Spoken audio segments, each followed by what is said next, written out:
نحمدہ ونصلی علی رسولہ الکریم اما بعد فاعوذ باللہ من الشیطان الرجیم بسم اللہ الرحمن الرحیم۔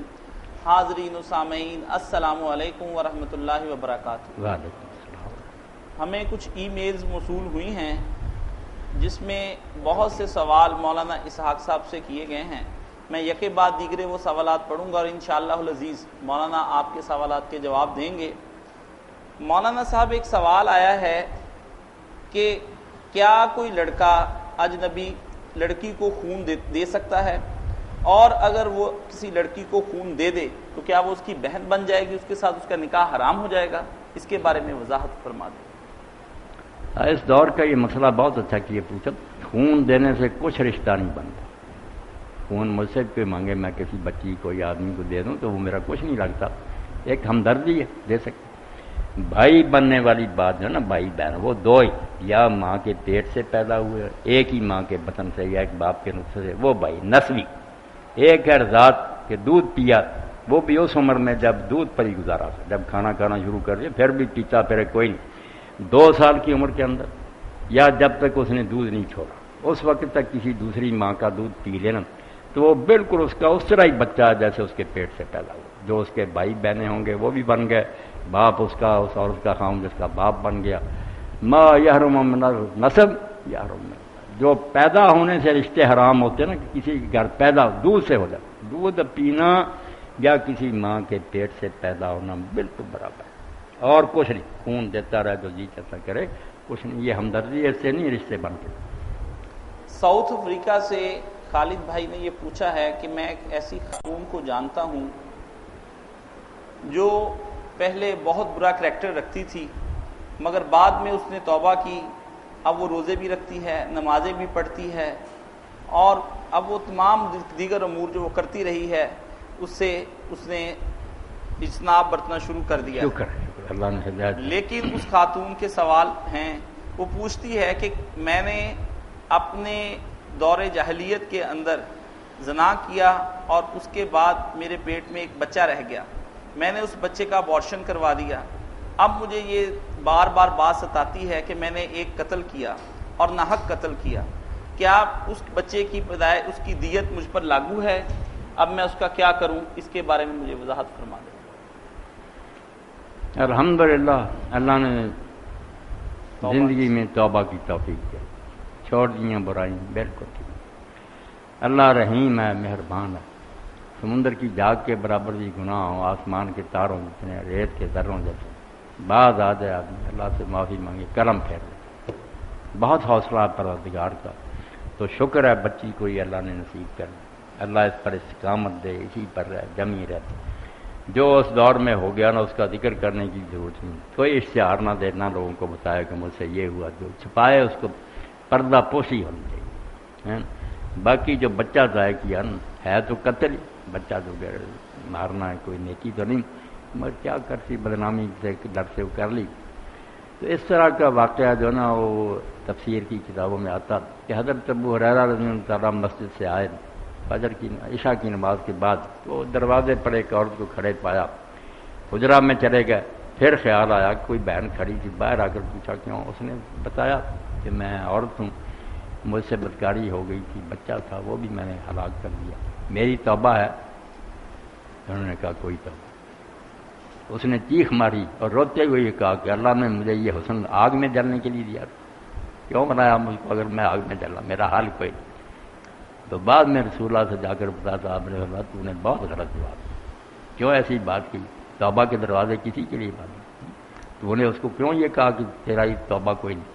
انہوں نے پھر پتہ کر کے ڈھونڈا اور اس کو یہ بات بتائی، تو اس نے اللہ کا شکر ادا کیا کہ الحمدللہ اللہ نے میری نجات کا کوئی سبب بنا دیا۔ اس لیے جو لوگ نا مجرم اور گناہ گار سب ہیں، ہم مایوس نہیں کرنا چاہیے، اس سے بڑا کوئی گناہ نہیں کہ اللہ کی رحمت سے مایوس کیا جائے۔ توجہ دلائیں کہ بھائی چھوڑ دیں، کوئی پتہ نہیں وقت ختم ہو جائے، مگر نا امید نہ کریں، اللہ کی رحمت سے نا امید نہیں کرنا چاہیے۔ وہ رحیم اور کریم ہے، بخشنے والا، معافی سچے دل سے مانگ لیں۔ سارا USA سے پوچھتی ہیں، وہ کہتی ہیں کہ میرے میاں مجھ سے بہت محبت کرتے ہیں، لیکن بعض اوقات وہ اپنی بہن اور ماں کی بہت زیادہ طرفداری کرتے ہیں، اور اس میں میرے اور ان کے درمیان بہت زیادہ جھگڑا ہوتا ہے. میں تو اجتناب کرتی ہوں کہ جھگڑا نہ ہی ہو، لیکن میرے میاں بہت زیادہ غصے والے ہیں، وہ بہت زیادہ مار پیٹ پر بھی اتر آتے ہیں. از راہ کرم آپ مجھے کوئی ایسا وظیفہ بتائیں تاکہ یہ جھگڑا ہم دونوں کے درمیان نہ بڑھے اور ہم سکون سے زندگی گزار سکیں. میری بچی یہ جھگڑے تو حضرت آدم علیہ السلام سے شروع ہوئے ہیں، گھروں میں یہی ختم ہونے میں نہیں آتے. آپ بھی کوئی حوصلہ کریں نا، اس کی ماں ہے بہن، اگر ان کی طرف سے دھیان کرتا تو آپ جلیں نہ برا منائیں. جب آپ کے حقوق ادا کرتا ہے تو بالکل خوش رہیں، اگر کوئی اس میں کمی ہے تو توجہ دلائیں. باقی ماں بہن سے اس کو نہ الگ کریں، ان کا بھی بڑا حق ہے. اب کتنا بڑا ظلم ہوگا کہ جس نے جنا ہے، اتنی محنت سے پالا، بڑی امیدیں دیا، وہ بوڑھی ہو گئی تو آپ نے اس ماں سے اس بچے کو چھڑا لیا، تو اس کے دل پر کیا گزرے گی. مجھے یاد آتا کہ ایک عورت نے مولانا سید ابوالعلا مودودی رحمۃ اللہ علیہ کو لکھا کہ اسلام میں نہ اعتدال نہیں، توازن نہیں. ماں کا بہت درجہ بیان ہوا، بیوی کہہ رہی تو مولانا نے اسے کہا کہ میں بیٹا اب تجھے سمجھاتا رہوں نا، بات نہیں سمجھ آئی. جب تو اپنے بچے کی شادی کرے گی نا اور تیرے گھر میں آئے گی بہو، پھر تجھے پتا چلے گا کہ اسلام ماں کے بارے میں کیوں اتنا چیختا چلاتا. اس کی قربانیاں جب ضائع ہو جاتی ہیں، ماں کو پیچھے پھینک دیا جاتا، پھر جو اس کے دل پر گزری بیٹا تجھے خود ہی پتا چل دے گا، اس وقت سمجھ جائے گی تو کہ اسلام یہ کیوں فکر مندی کر. بیوی سے محبت تو ایک فطری ہے، وہ خواہش کی بات ادھر تو لڑکی جانا، ماں بیچاری کو لوگ بھول جاتے. اس لیے نا یہ کوئی نہیں بری بات. باقی آپ جو ہے نا وہ کریں، سب بچیاں سن رہی کریں، مرد بھی کریں کہ 45 مرتبہ سورہ فاتحہ اور 1001 مرتبہ یا ودودو یہ پڑھا کریں کسی وقت. اور گھر میں جو چینی اور نمک استعمال ہوتا ہے نا، الگ رکھنے کی ضرورت نہیں. نہ یہ ہے کہ خاوند کو الگ کھلانا پڑا، نہیں، سارا گھر کھائے پیے اس پر پھونک مارے. انشاءاللہ صلح معاف قدر محبت ہی رہے، بچے بھی ٹھیک رہیں گے، بیوی بھی خاوند بھی. 1001 مرتبہ یا ودودو اللہ تعالیٰ کے اس میں پاک ہے. اور دوسری طرف سورہ فاتحہ 45 بار درود شریف بالآخر پڑھ کر نا یہ پھونک دیا، خیر ہوگی اللہ کے فضل، اللہ دلوں کو ملا دے گا. اسی طرح ہماری ایک اور بہن ہے ام زینب، انہوں نے انگلینڈ سے سوال کیا ہے. السلام علیکم. وعلیکم السلام. میرے شوہر کی 1 سال پہلے نوکری ختم ہو گئی، ابھی تک انہیں کوئی نئی نوکری نہیں ملی، جس کی وجہ سے گھر میں بہت پریشانیاں ہیں. مجھے تو یہ شک ہے کسی نے کالا جادو کروا دیا ہے یا نظر لگ گئی ہے میرے شوہر کو. اب میں کیسے جان سکتی ہوں کہ کالا جادو ہوا ہے کہ نہیں؟ برائے مہربانی کوئی ایسا وظیفہ بتائیں جو میں پڑھ سکوں جس سے میرے شوہر کو نوکری بھی مل جائے اور گھر کے مسائل بھی حل ہو جائیں. بہت یہ پریشان کن صورتحال ہے. مگر میری بچی آپ یہ جو ہے نا کہ جادو کر دیا کہہ کالا جادو فلاں، ان باتوں میں نہ پڑھیں. کئی ٹھگ مل جائیں گے جو کہیں گے بڑا سخت جادو ہوا ہے، آپ کی قسمت اچھی تھی کہ آپ آ گئی ہیں ورنہ برباد ہی ہو جائے. ٹھگ ہیں لوگ کٹھے ہوئے. باقی آپ جو کرنے کا کام ہے کریں، انشاءاللہ خیر ہی ہے. وظیفہ انہوں نے وظیفہ جو ہے نا یہ سن لیں، کام کاج کے لیے دونوں یا مغنی 1100 مرتبہ اور اللہ الصمد 1001 بار درود شریف بالآخر. یہ کسی وقت بھی پڑھیں، جن کے کاروبار ہیں وہ بھی پڑھیں. اللہ الصمد 1001. سورہ اخلاص جو ہے نا قل هو اللہ، اسی لیے حضور نے کہا قرآن کا یہ ایسا اعلیٰ حصہ ہے کہ اس کو جس نے پڑھا سمجھو تیسرا حصہ قرآن کا پڑھی. جو قرآن میں بیان ہوا 10 سپاروں میں جو ہے اس چھوٹی سی صورت میں بند ہے، مگر لفظ 2-3 ایسے ہیں جو پڑھنا توجہ، احد، سمد اور آخر میں جو کفر کا، اس کو سمجھ ہے نا.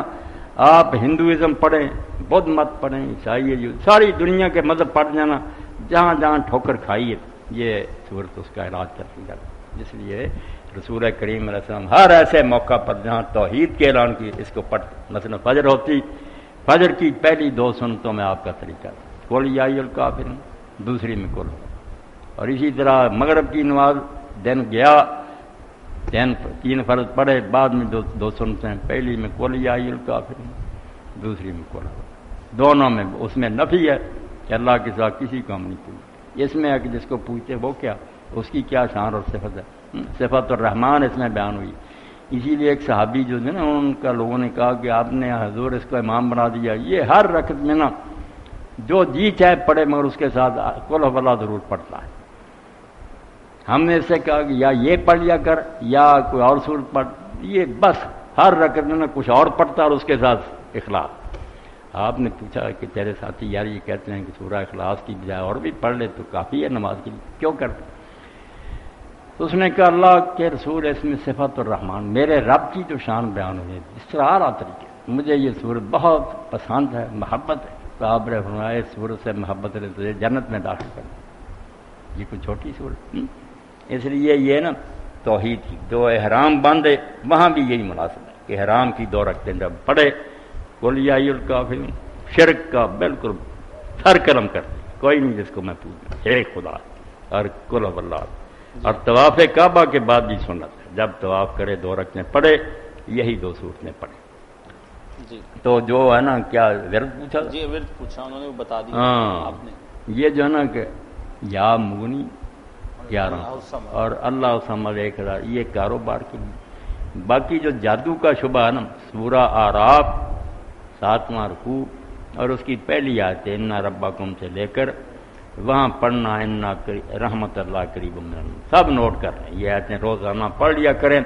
انشاءاللہ کاڑا ہوگا یا بگا ہوگا نا سب اللہ کے فضل سے سورہ اعراف 6واں رکوع اور اس کی آیتیں ان ربکم سے شروع ہوتی ہیں اور ان رحمت اللہ قریب من اور جنات کا شبہ ہو کہ کسی گھر میں آوازیں آتی ہیں کوئی سندو معلوم ہوتا کہ چل پھر رہا ہے تو اس کے لیے چاہیے کہ رات کو سر پر ہاتھ رکھے اور سورہ جو ہے نا آل عمران اس کی 83 نمبر آیت افا غیر دین اللہ یبغون ولو اسلم من فی السماوات والارض طوعا وکرها الیہ یرجعون اتنی آواز سے کہہ دیں جس طرح میں بول رہا ہوں انشاءاللہ جنات سب کے لیے اعلان ہے کہ اللہ کے حکم کے علاوہ اور کس حکم کا انتظار کرتے ہو زمین و آسمان کی ہر شے اس کا حکم مان رہی تم کس کا حکم مانو گے توبہ کر جاتے وہی نہیں اس گھر میں پھر شرارت کرتے تو یہ دونوں باتیں جو نا اعراف کی آیتیں اور ادھر یہ سورہ آل عمران قاسم احمد پوچھتے ہیں مولانا صاحب آج کل ہم گھروں پر اپنی دیواروں پر قرآن کریم لکھے ہوئی سنری لگا دیتے ہیں جن میں کچھ آیات بھی ہوتی ہیں اور بعض میں پورا قرآن پاک بھی تو اس طرف پاؤں کر کے بھی بعض اوقات لیٹ جاتے ہیں تو دیوار پر قرآن پاک کی سنری لگانا جائز ہے یا نہیں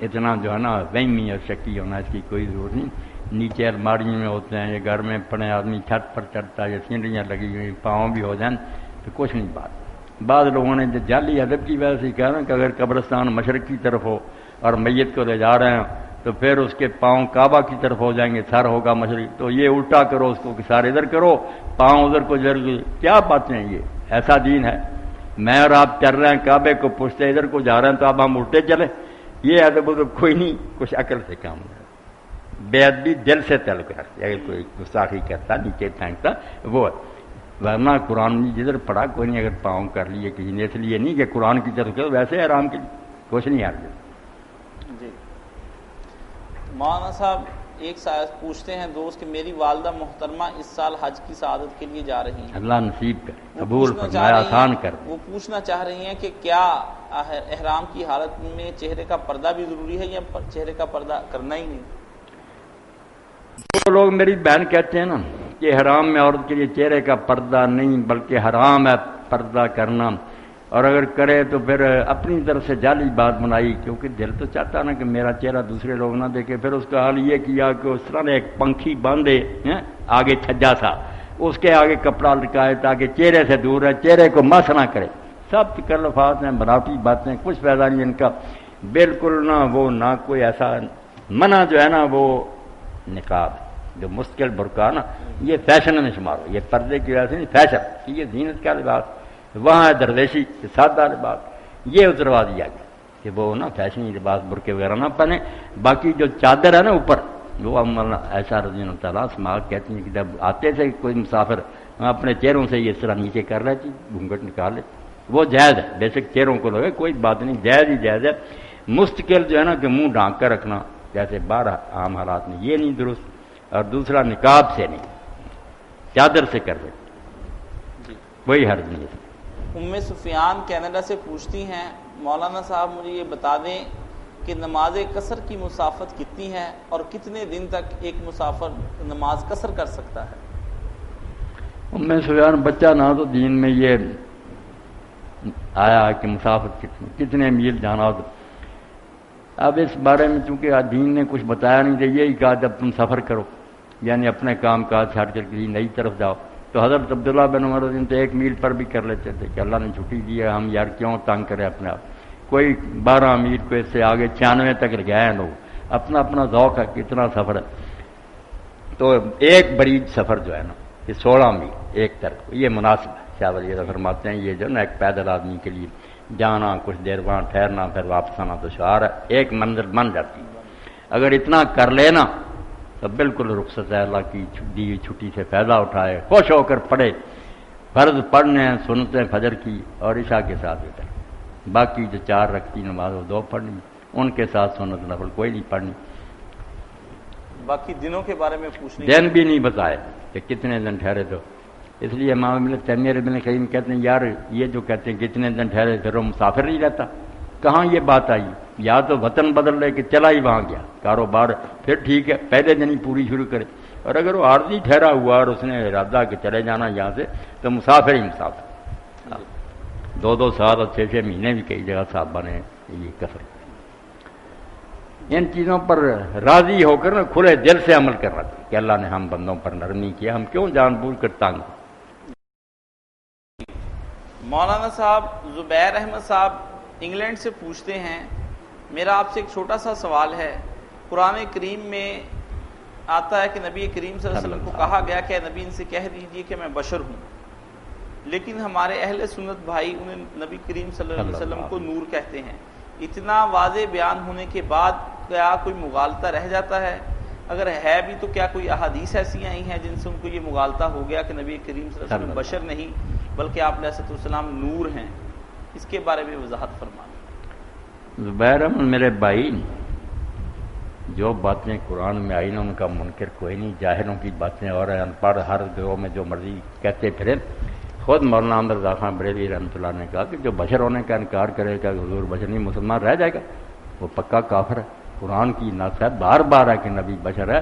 اس کے منکر عالم نہیں، جاہل جو جی چاہتے کہ. باقی ٹھیک ہے بشر سارے ہم جانتے ہیں کہ بشروں میں کتنا درجات کا تفاوت، کوئی عالم ہے، کوئی جاہل ہے، کوئی امیر ہے، کوئی غریب ہے.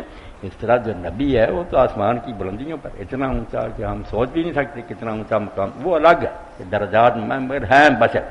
جو نور آپ نے کہا نا یہ بھی ایک بات ہے نا، مبم گول موڑ جس سے جھگڑا نہیں ختم ہوتا. نور کا ایک مفہوم تو یہ ہے کہ جس میں ہم حضور کو نور نہ مانے تو کافر ہی ہو جائے. اگر حضور میں ظلمت اور اندھیرا ہے ہمیں کیا پھر دین کی روشنی ملے گی؟ اس لحاظ سے تو بالکل پیغمبر خدا سراج منیرہ ہے. قرآن نے کہا نور نہیں روشن آفتاب ہے. جیسے سورج ہوتا نا ساری روشنیاں کا ہوگا، ایسا یخرج من الظلمات اندھیروں سے لوگوں کو نکال کے روشنی ڈالے. وہ اندھیرے بیٹا روحانی ہیں کہ کفر ہے، شرک ہے، گمراہیاں، ان سے نکال کر دین اور ایمان کی طرف لاتا. یہ نور تو پیغمبر اس کا بالکل پاور ہاؤس ہوتا ہے. یہ نور نہ مانے تو اور کیا. باقی جو مغالطہ لگا نا، مغالطہ نہیں، کئی لوگوں نے وہ تفسیر بھی کی. قد جاءکم من اللہ نوروں و کتابوں میں کہ تمہارے پاس اللہ کی طرف سے نور آیا ہے اور کتاب مبین آئی. وہ کہتے ہیں کتاب مبین تو قرآن ہے. نور کو بہت سارے مفسرین نے حضور کا کہ نور آیا یعنی نبی کا، اور کتاب مبین آئی ہے قرآن. اگرچہ تفسیر دوسری ٹھیک ہے کہ یہاں تفسیری ہے یعنی کے معنی میں، جیسے تل کا آیات الکتاب و قرآن مبین، یہ آیتیں ہیں کتاب کی اور قرآن مبین، اور ہے مگر ہے کتاب اور قرآن مبین ایک ہی. تو قرآن مبین میں چونکہ دوسرے مقاموں پر کھول کر کا سورہ تغابن میں، اعراف میں کہ ایمان لاؤ اللہ پر، اس کے رسول پر اور اس نور پر جو اس کے ساتھ اتارا. تیسری بات اس لیے قرآن میں نور جو کہا گیا یہ صرف قرآن کو ہے، یہ بات کا حق کا. مگر رسول اللہ کو بھی جب کہا گیا سورج ہیں روشن آفتاب ہیں لوگوں کو اندھیروں سے، تو نور ہی ہوئے نا. جو کہتے ہیں انسان نہیں کچھ اور مخلوق وہ نادان ہیں، بشر مگر صاف ستھرے پاکیزہ مطہر مقدس. احمد علی صاحب کویت سے پوچھتے ہیں، مولانا صاحب میں ایک مٹھائی بنانے کی ترکیب جانتا ہوں اور میں اس ترکیب سے اپنا کاروبار چلاتا ہوں. برکت دے اللہ. میرا ایک دوست جو ہے وہ مجھ سے بار بار یہ ترکیب پوچھتا ہے، کیا میں اس کو یہ ترکیب بتا دوں؟ جبکہ میں نے یہ پڑھا ہے کہ حضرت عمر فاروق رضی اللہ تعالیٰ عنہ فرماتے ہیں کہ جس نے اپنا کوئی راز کسی کو دے دیا وہ ناکام ہوا. تو اس بارے میں مجھے فرما دیں کہ میں یہ اپنا راز اس تک دے دوں یا نہ دوں، جبکہ وہ میرا مقابلہ بھی کرنا چاہتا ہے. آپ ٹھیک کہتے ہیں، یہ راز وغیرہ کچھ نہیں، صرف آپ کا بخل ہے. آپ کنجوسی کر رہے ہیں کہ میں ہی کماتا رہوں، یہ نہ کما سکے.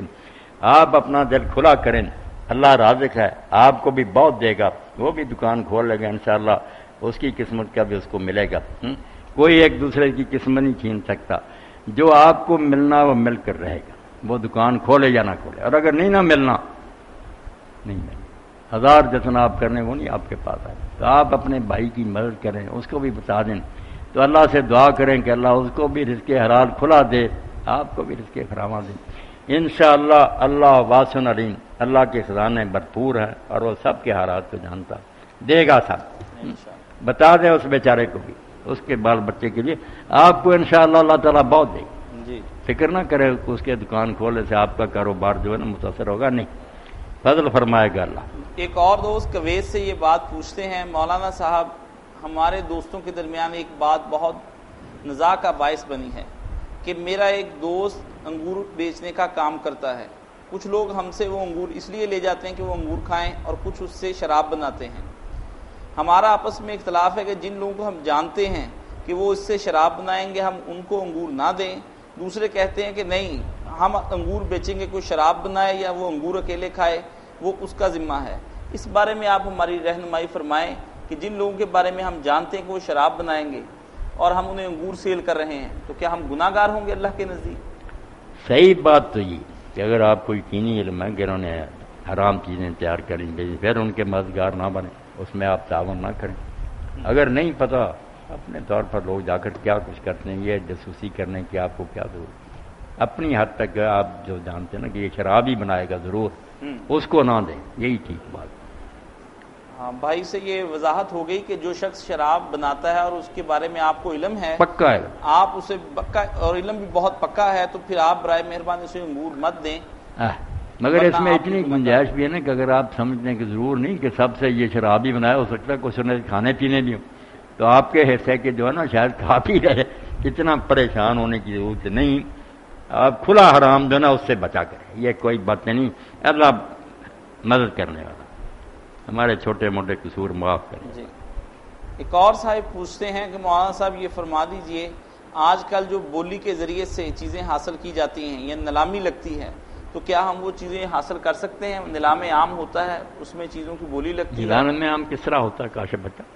وہ کیا ہوتا ہے؟ مولانا کچھ میں تو حجرے میں رہنے والا آدمی ہوں، اتنا مجھے نہیں کاروبار کا بڑا بتا دینا کہ وہ بولی کیا کس اس طرح کی صورت بھی ہو جاتی کوئی ہے، سامان آیا اس کے بارے میں اس کے بارے میں یہ بھی دو طرح کی بولیاں ہوتی ہیں۔ ایک ہوتا ہے کسی کا سامان اس نے پیسے لینے تھے، پیسے نہ ادا کر سکا، بعد میں پھر اس کا سارا جو سامان ہے وہ نیلام ہو جاتا ہے، جس سے لوگ اپنا اپنا قرضہ لے کر چلے جاتے ہیں۔ وہ کہتے ہیں خرید لو، پھر ایک کہتا ہے 100، دوسرا 120، بڑھتے جاتے ہیں، جب آخری آدمی ہوتا ہے اس سے آگے نہیں بڑھتا اس کو دے۔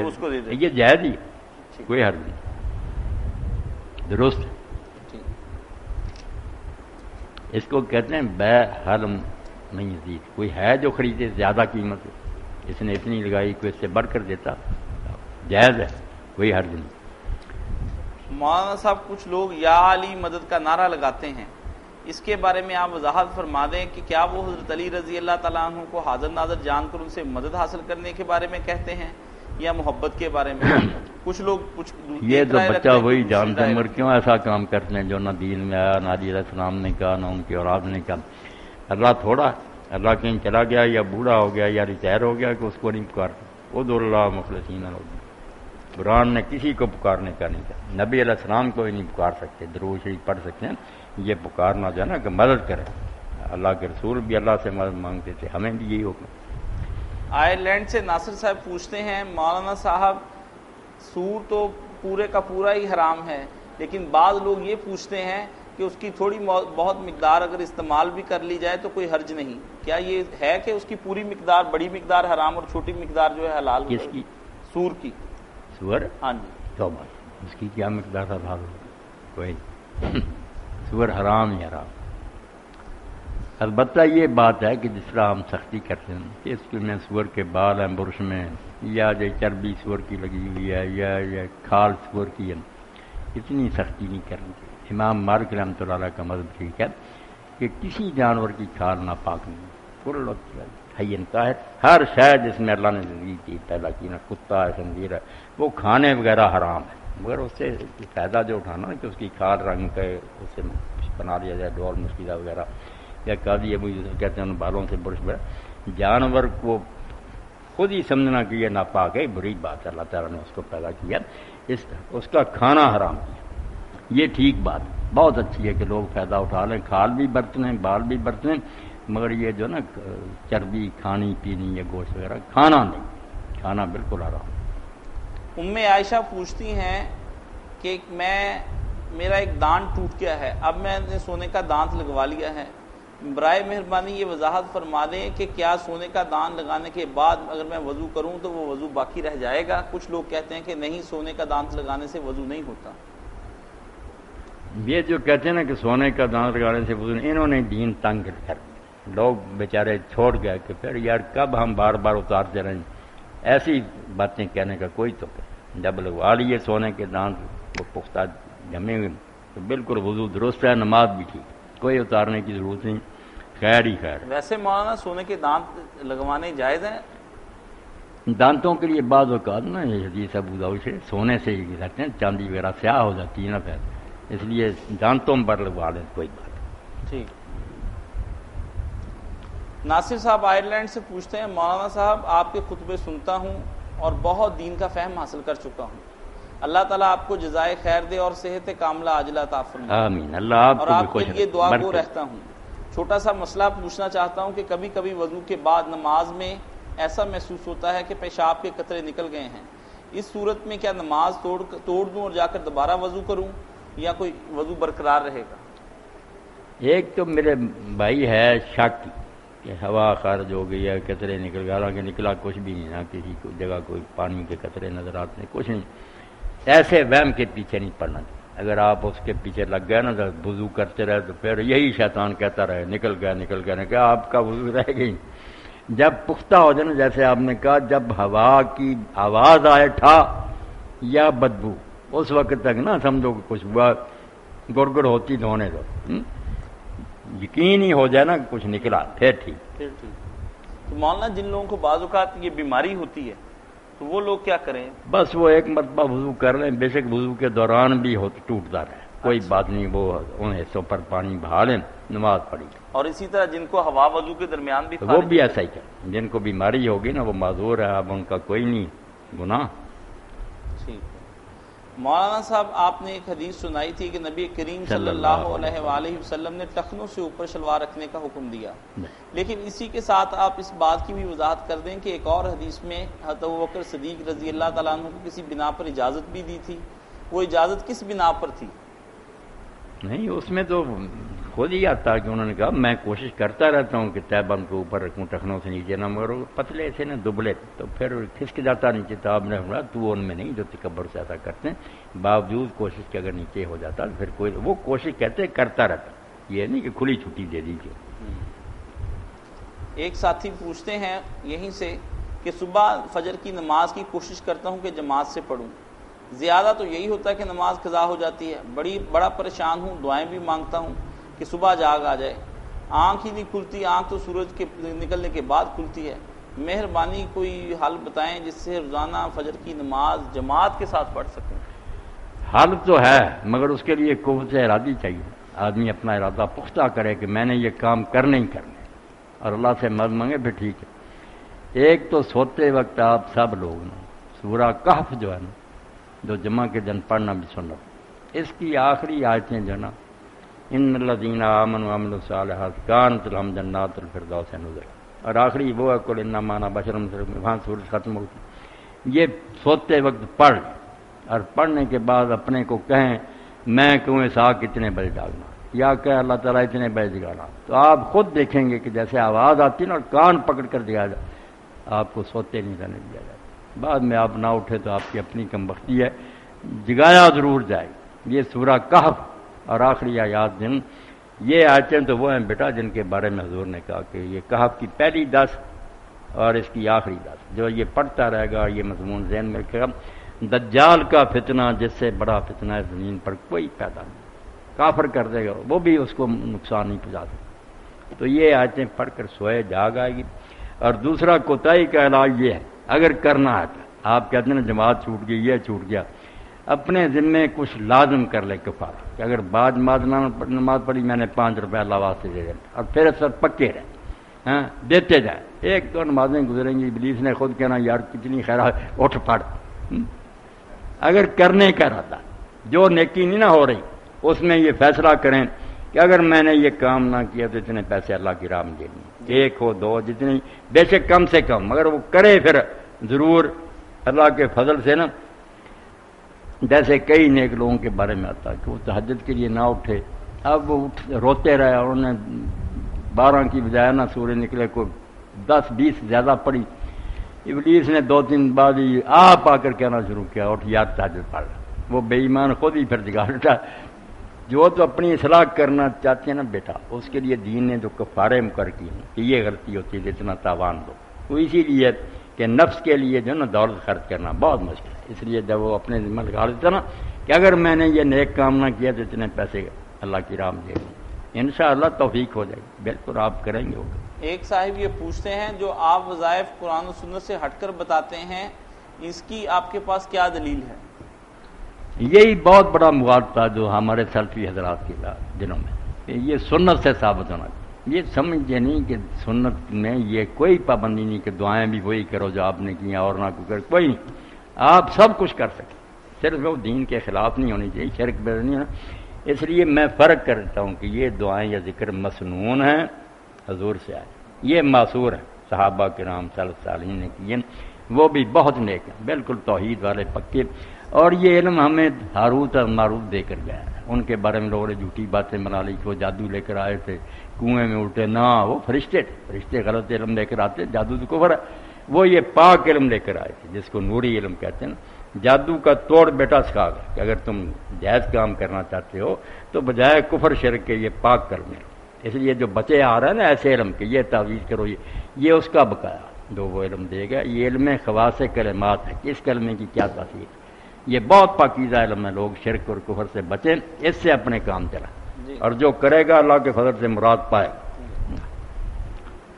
اہل سنت کے کوئی کہے نا کہ یہ کام کرو اس میں اتنا ثواب ملے گا, وہ پابند ہے کہ حضور کا حوالہ دے کہ یہ آپ نے کہاں سے پڑھا, نبی علیہ السلام خبر. جو کہتا نا کہ یہ کرو اس سے یہ کام ہوگا, بیماری ہے, یہ ایسے ہی ہے جیسے حکیم وغیرہ ہمیں خمیرے دیتے ہیں اپنے عرق وغیرہ.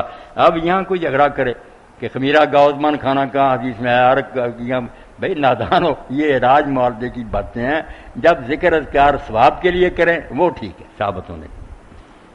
سید علی الحسین حسنین پوچھتے ہیں مولانا صاحب میرے کچھ دوست شیعہ ہیں, وہ کہتے ہیں کہ 12 ائمہ تمام انبیاء کرام سے افضل ہیں سوائے رسول اللہ صلی اللہ علیہ وسلم سے, اور بعض تو یہ کہتے ہیں کہ تمام انبیاء علیہ السلام مولا علی کے در کے سوالی ہیں. تو یہ سب باتیں کیا ہیں؟ کیا یہ کفریہ عقائد بن جاتے ہیں؟ یہ علی حسین کیا تو یار کہتا ہے, اس طرح کی بےہودہ باتیں ہر گروہ میں لوگ کرتے ہیں, نادان اور جائز. اب ہمارے اندر قصیدہ غوثیہ پڑھتے ہیں ہمارے یہ دوست کے, اس میں کہتے ہیں کہ حضرت شیخ عبدالقادر جیلانی نے کہا کہ میں ہوں جس نے آدم کی توبہ قبول کی, میں نے نوح کی کشتی کو پار کیا, میں نے ابراہیم علیہ السلام کی آگ کو بجھا. پیران پیر کہتے جاتے ہیں, پورا قصیدہ پڑھتے ہیں, رکعت قصیدہ غوثیہ کی یہ برکتیں قصیدہ روئے. بکواس ہے, یہ کیا دین ہے؟ نہ اہل سنت کا یہ عقیدہ جاہلوں نے بنا لی بات. اس طرح وہ بھی اگر کہتے ہیں تو نادانی اور جہالت ہے. اللہ اللہ ہے, اس کے رسول اور نبی چنے ہوئے لوگ. مولا علی جو کچھ بھی حضور کے خادم ہیں. جی ایک صاحب پوچھتے ہیں مولانا صاحب سید ابو العلا المودودی رحمۃ اللہ علیہ کے بارے میں آپ کا کیا خیال ہے؟ کچھ لوگ کہتے ہیں ان کا لٹریچر نہیں پڑھنا چاہیے اور کچھ کہتے ہیں ان کا لٹریچر پڑھنا چاہیے. اس صورت میں آپ کیا مشورہ دیتے ہیں؟ مولانا مودودی ہوں یا دوسرے عالم امت کے اچھے رحمن ناو ہیں, دین کے خادم ہیں, بہت اچھے انہوں نے لکھا. جنہوں نے بیٹا پڑھا ہی نہیں وہ جو چاہے فیصلے کرتے رہیں. جو پڑھے گا وہ پائے گا کہ دین کو ایسے معنی میں جس طرح انہوں نے سمجھایا نا, ہر پڑھے لکھے کے دل میں اتر جاتی بات کہ اللہ بھی ہے اور اس کی یہ صفات ہیں, رسول برکت. بہت عمدہ لٹریچر. باقی وہ نبی نہیں, نہ کوئی ایسی بات ہے کہ ان کی کوئی بات غلط نہیں, جو نہیں ثابت اپنی زندگی میں بھی لوگ توجہ دلاتے تھے وہ کاٹ دیتے. ٹھیک ہے, اس بات کو ختم کر. اسی کے ساتھ آج کا پروگرام ختم کیا جاتا ہے. اگلی ملاقات تک کے لیے السلام علیکم ورحمۃ اللہ وبرکاتہ. خوش رکھے اللہ.